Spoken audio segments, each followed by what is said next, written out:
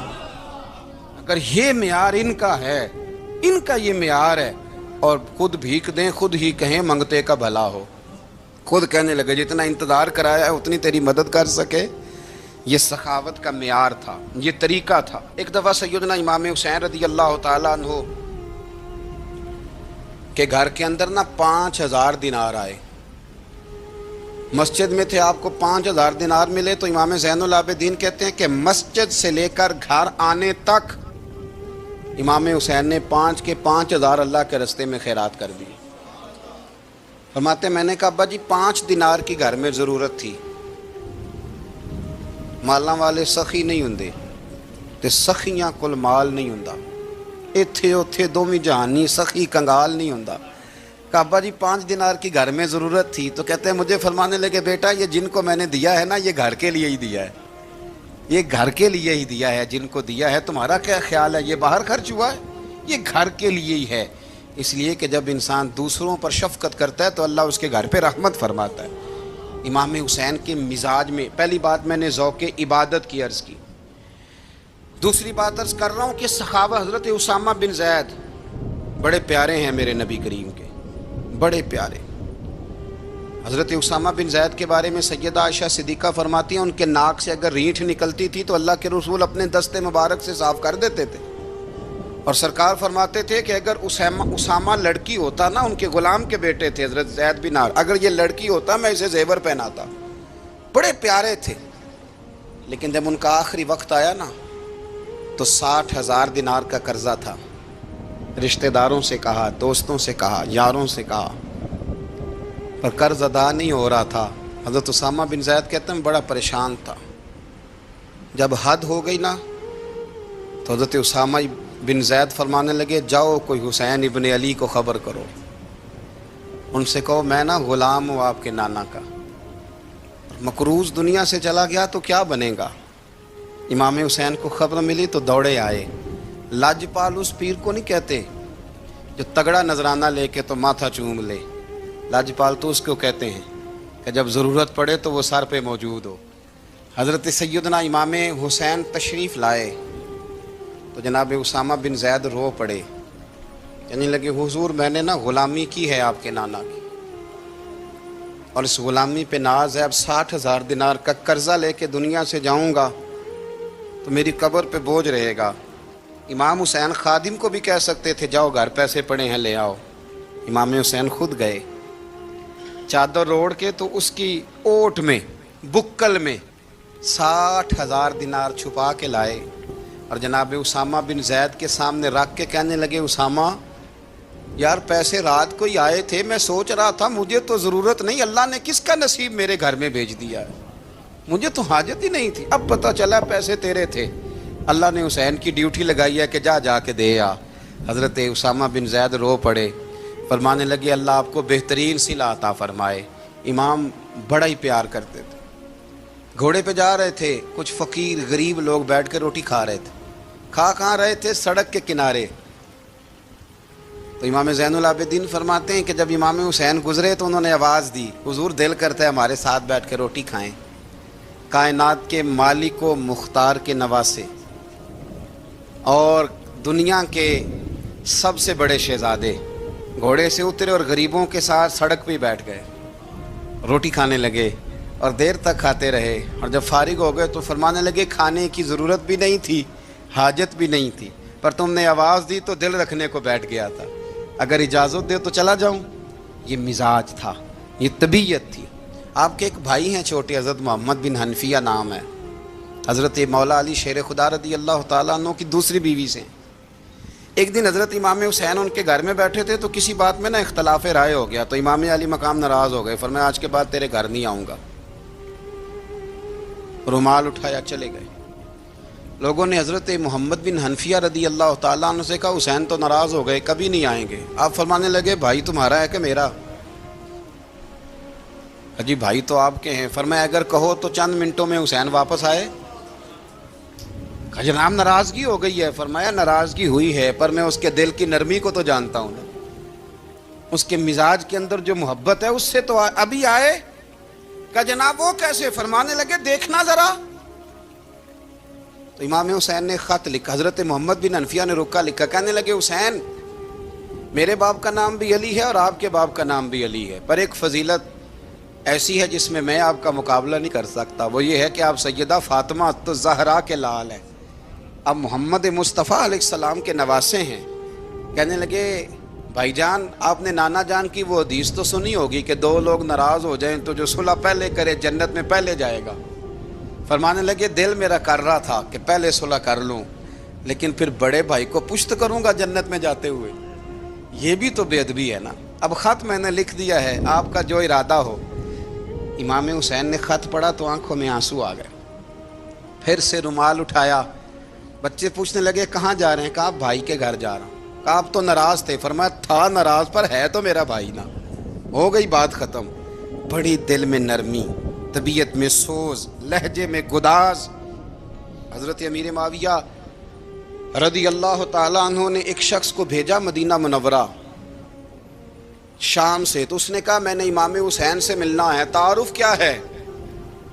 جناب امیر معاویہ فرمانے لگے مسجد نبوی میں جانا جس کے گرد لوگ سب سے زیادہ ادب سے بیٹھے ہوں اور جس کی باتیں سب سے زیادہ میٹھی ہوں اور جس کی نظریں سب سے زیادہ جھکی ہوں اور جس کے چہرے پر تمہیں سب سے زیادہ وقار نظر آئے وہی علی کے بیٹے حسین ہوں گے۔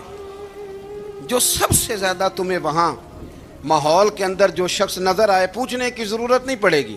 وہ شخص کہتا میں مدینے آیا تو میں نے واقعی ایک شخص کو دیکھا، شہد کے گرد مکھیوں کا اتنا ہجوم نہیں ہوتا جتنا امام حسین کے گرد رسول اللہ کے غلاموں کا ہجوم تھا، لیکن نظریں جھکی ہوئی، باتیں میٹھی، لہجہ گداز گداز، لفظوں میں رانائی، اور لوگ کئی باتیں پوچھتے تو علی کے صاحبزادے ایک آدھ جملہ بولتے تو لگتا یہ کہ وہ جملہ سیدھا دل میں اترتا چلا جاتا ہے۔ امام علی مقام کے کردار میں نا کچھ باتیں بڑی زیادہ تھیں، بہت زیادہ تھیں، بڑا حسن تھا۔ ایک بات تو یہ تھی امام حسین رضی اللہ تعالیٰ عنہ کا علم و فضل بڑا کمال کا تھا۔ ایک دفعہ صحابہ میں مسئلہ بن گیا کہ بچہ پیدا ہوتا ہے تو اس کا وظیفہ کیسے لگانا ہے۔ امام حسین کا علم و فضل بتا رہا ہوں، علم و فضل۔ تو بات بڑی پیچیدہ ہو گئی۔ حضرت عبداللہ ابن زبیر کے پاس لوگ آئے، کہنے لگے کہ آپ بڑے صاحب علم و فضل ہیں، آپ نے حضور علیہ الصلوۃ والسلام کے ساتھ وقت گزارا ہے، تو مسئلے کو حل کریں کہ بچہ پیدا ہونے کے بعد حکومت اگر وظیفہ لگائے گی تو کب لگائے گی؟ جب بحث طول پکڑ گئی، مسئلہ حل نہیں ہوتا تھا، تو حضرت عبداللہ ابن زبیر کہنے لگے ہم سے نہیں حل ہوگا، ایک بندہ ہے جس کے سینے میں رسول اللہ صلی اللہ تعالیٰ علیہ وسلم کے نور نبوت کا فیضان ہے، وہ یہ مسئلہ حل کریں گے۔ تو کہا وہ کون سے؟ آپ فرمانے لگے جب ہم سے مسائل حل نہیں ہوتے تو ہم ان کے علم سے فائدہ اٹھاتے ہیں۔ کہا کون ہے؟ کہا جناب امام حسین۔ تو لوگ حضرت امام حسین کے پاس گئے، کہا حضرت یہ ایک مسئلہ الجھ گیا ہے کہ بچہ پیدا ہو تو وظیفہ کب لگانا ہے؟ فرمایا الجھنے والی بات ہی کوئی نہیں، پیدا ہونے کے بعد جب وہ پہلی دفعہ آواز نکالے تو اس کا وظیفہ لگا دو۔ اس کا مطلب یہ ہے کہ وہ دنیا میں آ گیا ہے، اس نے اپنے آنے کا اظہار کر دیا ہے، اعلان کر دیا ہے، اب اس کا وظیفہ لگا دو۔ تو اس پر پھر صحابہ کا اتفاق ہو گیا۔ امام حسین کے علم سے، فضل سے لوگ فیض اٹھاتے تھے۔ حضرت سیدنا امام حسین کی شہادت کے بعد حضرت عبداللہ ابن زبیر رضی اللہ تعالیٰ عنہ نے قاتلان حسین سے خطاب کیا اور فرمانے لگے اللہ کی قسم تم نے اس شخص کو شہید کیا ہے جو راتوں کو لمبے لمبے قیام کرتا تھا، اور تم نے اس شخص کو شہید کیا ہے جس سے میں دن میں جب بھی ملتا تھا تو وہ روزے سے ہوتا تھا۔ تم نے اس شخص کو شہید کیا جو قائم اللیل تھا، صائم الدہر تھا، اس شخص کو تم نے شہید کیا۔ آپ کو پتہ ہے کہ میدان کربلا میں جب 9 محرم کو ابن سعد نے امام حسین سے کہا کہ جنگ کرو اگر یزید کی بیعت نہیں کرنی، تو امام حسین نے فرمایا ایک رات کی مہلت دے دو، ایک رات کی مہلت دے دو۔ حضرت امام زین العابدین کہتے ہیں میں نے اپنے والد گرامی سے عرض کی کہ ابا جی آپ جہاد سے دور جانے والے تو ہیں نہیں، آپ تو جہاد سے پیار کرنے والے، اور یہ بھی پتہ ہے مجھے کہ یہ جنگ اب ہو کے رہے گی، تو ایک رات کی مہلت دینے کا معنی کیا ہے؟ بھئی کل بھی لڑنا ہے اور رات بھی لڑنا ہے، تو ابا جی ایک رات کی مہلت۔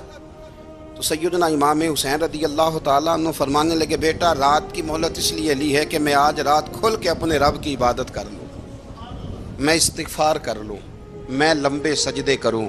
اور کہا زین العابدین تو جانتا ہے نا کہ مجھے نماز سے، تلاوت سے، دعا سے اور استغفار سے بڑا پیار ہے۔ رسول کریم علیہ السلام نے فرمایا، جامع ترمذی میں موجود ہے، فرمایا میں جا رہا ہوں پر تمہیں دو بڑی بھاری بڑی وزنی چیزیں دے کے جا رہا ہوں۔ صحیح ستہ کی روایت، دو وزنی چیزیں تمہارے بیچ چھوڑ کے جا رہا ہوں، اگر ان کو تھام کے رہو گے تو کبھی گمراہی تمہارے پاس نہیں آئے گی۔ یا رسول اللہ وہ کون کون سی؟ فرمایا ایک اللہ کی کتاب دے کے جا رہا ہوں اور دوسرا اپنا خاندان دے کے جا رہا ہوں۔ اگر اہل بیت نبوت کو تھامے رہو گے، ہمارے بزرگوں نے لکھا ہے کہ یہ جو حضور نے کتاب اللہ اور پھر اپنی اہل بیت کا تذکرہ فرمایا تو اس کا مطلب یہ ہے کہ تھیوری دیکھنی ہوئی تو قرآن دیکھنا، اور پریکٹیکل دیکھنا ہوا تو علی اور فاطمہ کو دیکھنا، حسن اور حسین کو دیکھنا، ان کو دیکھنا۔ نبی کریم علیہ الصلاۃ والسلام کے اہل بیت منارہ نور ہیں، ان کی محبت، ان کا پیار کیوں بھلا؟ اس لیے کہ یہ وہ خوبصورت لوگ ہیں جن کو خود میرے نبی پاک نے تراشا ہے۔ ان کی سیرت میں جتنے رنگ ہیں وہ رسول کریم نے خود بھرے ہیں، ان کی ایک ایک بات کا خیال نبی پاک نے رکھا ہے، حضور نے از خود انہیں اپنی صحبت عطا کی ہے۔ زیادہ دور نہیں تھا سیدہ فاطمہ کا گھر، مسجد نبوی کے ساتھ تھا، اللہ کے رسول دن میں 2 دفعہ جایا کرتے تھے، پھر بھی کبھی کبھی فرماتے فاطمہ میرا دل کرتا ہے آج میں رات تیرے گھر میں قیام کروں۔ تو سیدہ فاطمہ الزہرا فرماتی ہیں کہ آمنہ کے لال اس طرح بھی میرے گھر میں قیام کرتے تھے کہ حضور چارپائی پہ لیٹتے تھے تو ایک کندھے پہ امام حسن کا سر ہوتا تھا اور دوسرے پہ امام حسین کا سر اقدس ہوتا تھا، اور فرماتی ہیں رات کو کبھی حسنین کریمین دودھ مانگتے تو میں اٹھتی دودھ دینے کے لیے، تو حضور فرماتے لیٹ جاؤ آج میرے ساتھ سوئے ہیں تو دودھ بھی میں ہی پلاؤں گا۔ تو محبوب اٹھتے ان کے لیے دودھ لاتے برتن سے نکال کے، حضور نے انہیں وقت دیا اور پھر ان کی چھوٹی چھوٹی چیزوں کا خیال رکھا۔ صحیح بخاری میں موجود ہے، تربیت پر توجہ دی۔ امام حسین تشریف لائے، ابھی عمر مبارک 7 سال کے قریب تھی، مسجد نبوی میں صدقے کی کھجوروں کا ڈھیر لگا ہوا تھا۔ چھوٹا بچہ جو ہوتا ہے نابالغ، اس پر شریعت کے احکامات نہیں آتے۔ صدقے کی کھجوروں کا ڈھیر تھا مسجد نبوی میں، یہ تربیت ہے، یہ ٹریننگ ہے جو اللہ کے محبوب نے خود انہیں عطا فرمائی۔ صدقے کی کھجوروں کا ڈھیر تھا، امام حسین حضور کے ساتھ آئے تو امام علی مقام نے ایک کھجور اٹھا کے منہ میں رکھ لی۔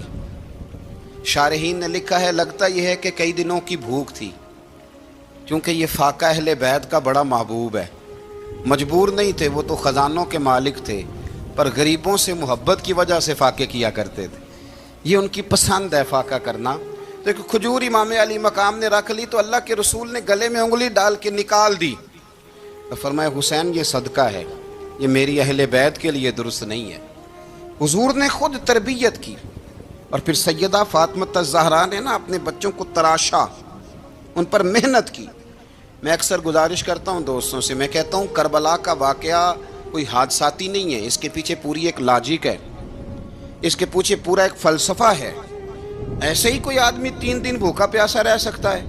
کسی آدمی کو صبح اس نے کھانا کھایا اور شام تک کھانا نہ ملے تو ٹانگیں کانپتی ہیں۔ رمضان المبارک میں عبادت کی نیت سے روزہ رکھنے والے بھی شام کو بڑے پریشان ہو جاتے، اور مسلسل 3 دن کھانا نہ کھایا جائے اور پانی نہ پیا جائے، اور حال یہ ہے کہ وہی آدمی تلوار لے کے میدان میں نکلے اور اس کی حالت یہ ہو کہ لوگ اس کے آگے دوڑنا شروع کر دیں، ہزاروں کی فوجیں تاب نہ لا سکیں۔ علی کا گھر بھی وہ گھر ہے کہ جس گھر کا ہر ایک بچہ جسے دیکھو وہی شیر خدا معلوم ہوتا ہے۔ یہ کوئی آسان ہے؟ اس کے پیچھے پوری ایک اس کے پیچھے فلسفہ ہے۔ امام راضی کی تفسیر کبیر دیکھیے گا، حضرت امام حسین کی وہ شخصیت تھی کہ مشکات میں حدیث ہے، نبی پاک صلی اللہ تعالیٰ علیہ وسلم کی چچی جناب ام فضل صبح صبح گھبرائی حضور کی بارگاہ میں آئیں، عرض کی یا رسول اللہ صلی اللہ علیہ وسلم آج میں نے عجیب خواب دیکھا ہے، میں ڈر گئی ہوں۔ حضور نے فرمایا چچی کیا دیکھا؟ عرض کی حضور میں نے کہا ہے کہ آپ کے وجود کا گوشت کا ایک ٹکڑا کٹ کے میری جھولی میں آ گیا ہے۔ حضور یہ کیا ہے؟ تو محبوب خواب سن کے مسکرائے، فرمایا چچی یہ پریشانی والا خواب نہیں، یہ تو خوشی والا خواب ہے، اللہ فاطمہ کو بیٹا عطا کرے گا اور وہ تیری گود میں کھیلا کرے گا۔ چونکہ وہ میرے وجود کا ٹکڑا ہوگا لہذا خواہ تجھے یہ آئی ہے. تو امام حسین پیدا ہوئے, امام حسن کی عمر ابھی 11 مہینے تھی. تو نبی پاک نے امام حسین کو جناب ام فضل اپنی چچی کی گود میں دے دیا کہ فاطمہ کے لیے دونوں بچے سنبھالنا مشکل ہوگا. وہ خواب اس طرح پوری ہوئی. امام حسین سے حضور نے بڑا پیار کیا, بڑی محبت فرمائی نبی پاک سے. کچھ حدیثیں میں نے جمعے میں عرض کی تھیں. حضرت ابو ہریرہ رضی اللہ تعالیٰ عنہ کہتے ہیں یہ واحد بچہ تھا حضور کے گھرانے کا کہ میں نے دیکھا کہ نبی پاک صلی اللہ علیہ وسلم بیٹھے تھے تو یہ حضور سے کہہ رہے ہیں, نبی پاک سے, کہ نانا جی اٹھ کے کھڑے ہو. کہتے ہیں حضور کھڑے ہو گئے تو کہنے لگے میں نے آپ کے برابر جانا ہے. بچے جو مرضی ضد کر لیتے ہیں نا. قد چھوٹا تھا, عمر 7.5 سال تھی. کہنے لگے نانا میں نے برابر جانا ہے. تو نبی پاک صلی اللہ علیہ وسلم نے ہاتھ پکڑ لیے, فرمایا چل پھر ہو جا برابر. تو حضرت ابو ہریرہ کہتے ہیں انہوں نے حضور نے ہاتھ پکڑے, اوپر کھینچا تو امام حسین نے پہلے اپنے پیر حضور کے گھٹنوں پہ رکھے, پھر نبی پاک کے سینے پہ رکھے, اور جب ان کا قد سر تھوڑا سا حضور سے اونچا ہو گیا تو محبوب فرمانے لگے چل بس کر, تو نے تو کہا تھا آپ کے برابر ہونا ہے, تو اوپر نکل گیا ہے, چل بس کر. فرماتے پھر امام حسین نے زبان باہر نکالی تو محبوب ان کی زبان چوسنے لگے, پھر ساتھ لٹا لیا اور انہیں سونگھنے لگے. تو میں نے عرض کی حضور آپ حسین کو سونگتے کیوں ہیں؟ تو فرمایا ابو ہریرہ مجھے حسین کے وجود سے جنت کی خوشبو آتی ہے, مجھے حسین کے وجود سے جنت کی. ایک دن حضور گزر رہے تھے. اصل اس طرح تھا کہ یہ نبی پاک کا حجرہ تھا. جن لوگوں کو اللہ نے مدینے کی زیارت کرائی ہے وہ جان سکتے ہیں نبی پاک کا حجرہ تھا. تو حضور کے حجرے کی اس جانب یعنی مسجد کی جو بالکل سیدھ ہے اس کی بیک میں سیدہ فاطمہ رہتی تھی. تو حضور اکثر نہ نماز کے لیے جب نکلتے تو حضرت فاطمہ کے حجرے کے پاس سے ہو کر دوبارہ محراب میں جاتے. محبوب حجرے کے پاس سے گزرے تو امام حسین رو رہے تھے. تو حضرت فاطمہ نے کسی بات میں جھڑک دیا تو امام حسین رونے لگے. تو نبی پاک نماز کے لیے گئے تو واپس لوٹ آئے اور واپس تشریف لا کے کہا فاطمہ حسین کو کیا ہوا؟ عرض کی یا رسول اللہ تنگ کر رہے تھے میں نے ڈانٹ دیا ہے. کیا خوبصورت جملے ہیں حدیث پاک میں. سرکار نے فرمایا فاطمہ اس کو حسین کو نہ رونے نہ دیا کر, یہ جب روتا ہے نا تو میرے دل کو تکلیف ہوتی ہے. تو بی بی صاحبہ کہتی ہیں یہ حکم آیا نبی پاک کا میرے نام, پھر میں نے ڈانٹنا چھوڑ دیا. یہ ان کے فضائل تھے کم, ان کی تربیت خود نبی پاک نے فرمائی. پہلی بات تو یہ ہے کہ نبی پاک نے دعا مانگی تھی یا اللہ میرے گھر والوں کو زیادہ روزی نہ دینا, انہیں ایک وقت روٹی دینا, ایک وقت کی بھوک دینا. یہ جو 10 دن کربلا میں انہیں ٹینشن نہیں نہ ہوئی, انہیں عادت تھی فاقہ کرنے کی, انہیں 3 دن وصلی روزے رکھنے کی عادت تھی. پہلی بات. دوسرا یہ کہ جہاد کی تربیت حضور خود کراتے تھے. حضرت فاطمہ الزہرا کہتی میں پردے کے پیچھے دیکھ رہی تھی, نبی پاک نے امام حسن اور حسین سے فرمایا چلو میرے سامنے کشتی لڑو. تو دونوں حضرات آپس میں جب کشتی لڑنے لگے تو نبی پاک نا امام حسن کو کہتے ہیں حسن حسین کو ٹانگوں سے پکڑو, حسن حسین کو پیچھے سے پکڑو. جب نبی پاک بار بار امام حسن کو بتا رہے تھے تو سیدہ پیچھے سے بول پڑی, کہنے لگی یا رسول اللہ آپ چھوٹے کو بتائے آپ بڑے کو بتا رہے. بڑا تو پہلے 11 مہینے بڑا ہے تو آپ چھوٹے کو بتائے بڑے کو بتا رہے. تو فرمایا فاطمہ تو چپ کرنا, جو میں دیکھ رہا ہوں تو نہیں نہ دیکھ رہی, ایک کو میں بتا رہا ہوں دوسرے کو جبریل امین بتا رہے ہیں. لیکن اس کے ساتھ ساتھ امام حسین رضی اللہ تعالیٰ عنہ کا جذبہ جہاد, امام حسین کی استقامت. آج لوگ ادھر ہوتے ہیں جس طرف ہوا کا رخ ہوتا ہے. آج لوگوں کی سوچوں کا زاویہ یہ ہے کہ جدھر رش زیادہ ہوگا ہم بھی ادھر جائیں گے. ہم یہ نہیں دیکھتے حق کس طرف ہے, ہم یہ دیکھتے ہیں رش کس طرف ہے. امام حسین رضی اللہ تعالیٰ عنہ نے رش نہیں دیکھا, حق دیکھا. امام حسین رضی اللہ تعالیٰ عنہ استقامت کے وہ پہاڑ ہیں, معمولی آدمی نہیں تھے. فرزق شاعر کہتا ہے کہ میں نے امام حسین سے کہا تھا, میں نے کہا لوگوں کی تلواریں یزید کے ساتھ ہیں پر دل آپ کے ساتھ ہیں, دل آپ کے ساتھ ہیں. امام حسین رضی اللہ تعالیٰ عنہ نے زمانے کے حالات نہیں دیکھے, حق اور سچ دیکھا. جتنی چیزیں انسان کو کمزور کر سکتی ہیں وہ ساری امام حسین پہ طاری کی گئیں. جتنی چیزیں, وطن چھوڑنا کتنا کو مشکل ہوتا ہے. شالا پردیسی کوئی بھی نہ تھی وے تے ککھ جنہ تو پارے. حضرت سلطان باؤ فرماتے ہیں بچو پردیسی ہونا کوئی آسان ہے؟ جس آدمی کا کسی چھوٹے سے گاؤں میں بھی مکان ہو چھوڑنا پڑ جائے تو روٹا ہے. تو مجھے بتاؤ جس نے اپنا سارا بچپن مدینے میں گزارا ہو، آج جو ایک ہفتہ مدینے رہ کے آتے ہیں ان سے واپس نکلنا مشکل ہوتا ہے. لیکن امام حسین حق کا رستہ تھا، وطن کی قربانی دی، اور معمولی وطن نہیں، مدینے جیسا وطن. اور جب کھڑے تھے نا امام حسین رضی اللہ تعالیٰ عنہ رجب میں نکل رہے تھے مدینے سے، تو کوئی شاعر کہتا ہے دور کھڑے ہو کے انہوں نے گویا کہا تھا، آقا تیرے کرم کے خزینے کی خیر ہو، میں جا رہا ہوں تیرے مدینے کی خیر ہو. امام حسین نے وطن چھوڑا، کوئی لغزش نہیں پیروں میں، کوئی نہیں. شہزادوں والی زندگی تھی، مسجد نبوی کے امام تھے، نبی کریم علیہ السلام کے روضہ اطہر پر تشریف رکھتے تھے، زمانہ حیا کرتا تھا، شان و شوکت تھی، پر حق کے لیے چھوڑا، نکل کر خانقاہوں سے ادا کر رسم شبیری.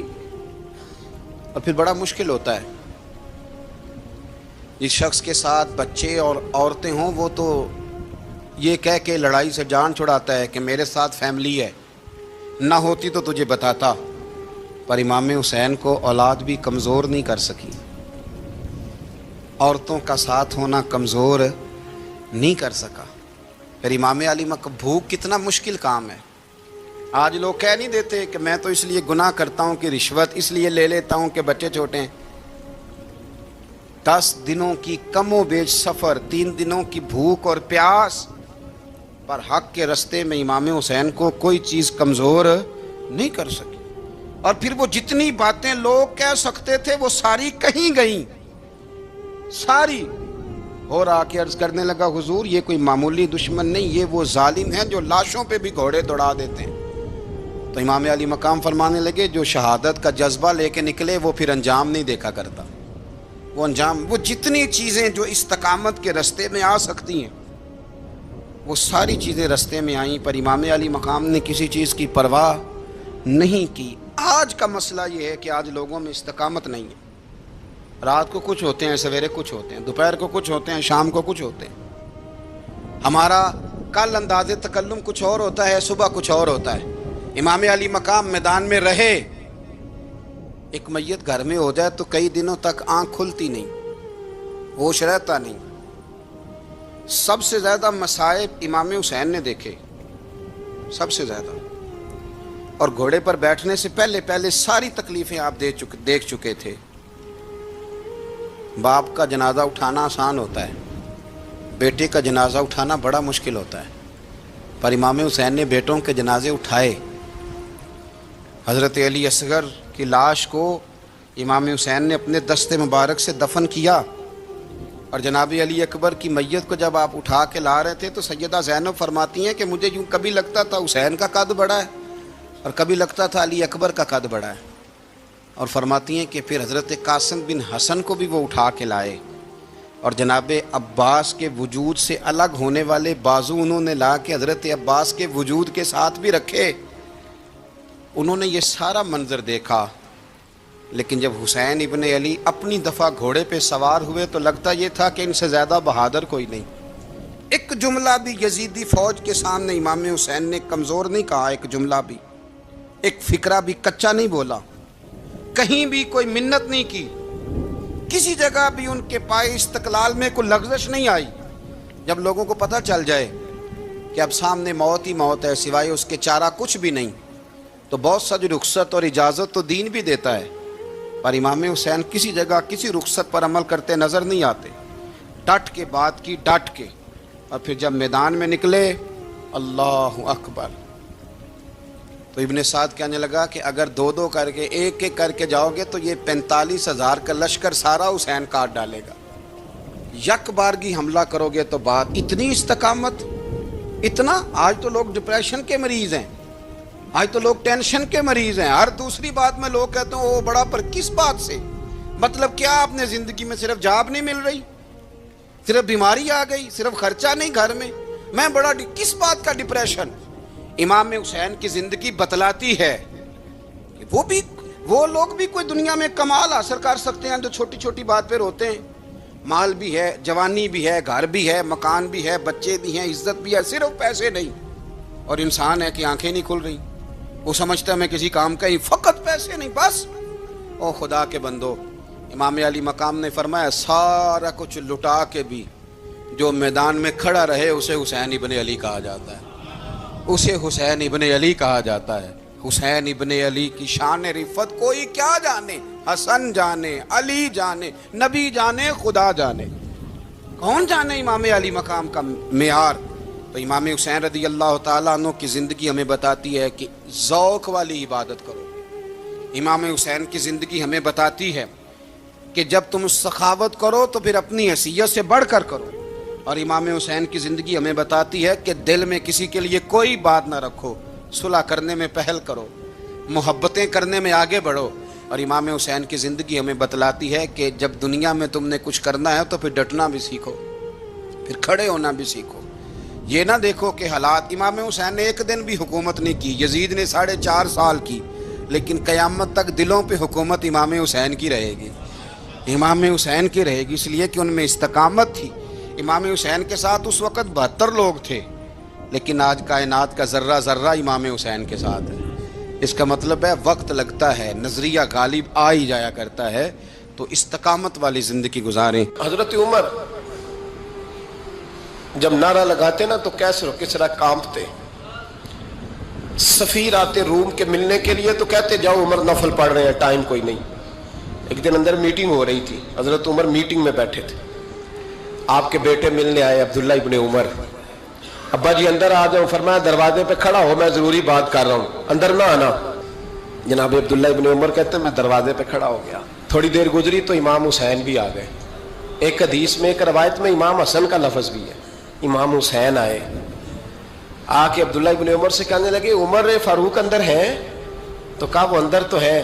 تو کہا آپ کیوں دروازے پہ کھڑے ہیں؟ کہنے لگے ابا جی نے کہا ہے یہاں انتظار کرو، میں کوئی ضروری بات کر رہا ہوں، لیکن شہزادے میرے لیے کہا ہے، میرے لیے آپ جانا چاہیں تو چلے جائیں۔ امام حسین کہنے لگے امیر المومنین کوئی بات کر رہے ہوں گے، میں ظہر کے وقت مسجد میں مل لوں گا، ظہر کا ٹائم آئے گا نا تو میں مسجد میں مل لوں گا۔ یہ کہہ کے چلے گئے۔ حضرت عمر باہر آئے تو حضرت عبداللہ ابن عمر سے کہا کہ کوئی آیا تو نہیں؟ عرض کی حضور حسین ابن علی آئے، حسین ابن علی۔ تو کہا اندر کیوں نہیں بھیجا؟ کہا میں نے کہا تھا بے شک چلے جائیں، لیکن وہ کہہ رہے تھے کہ میں ظہر کے وقت مسجد میں مل لوں گا۔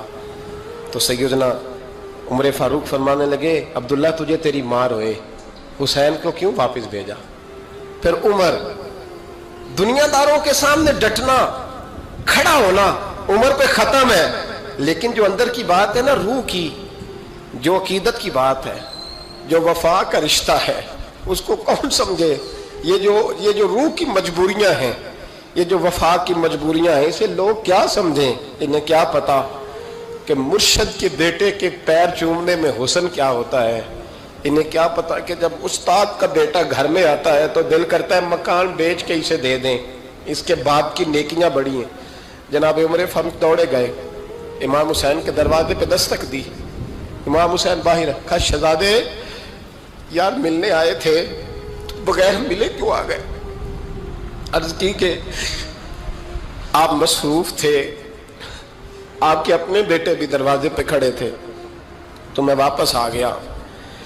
امام حسین کہتے ہیں عمر جذبات میں آ گئے، سر سے پگڑی گر گئی، کہنے لگے حسین میرے بیٹے کا اور حسین کا کیا مقابلہ؟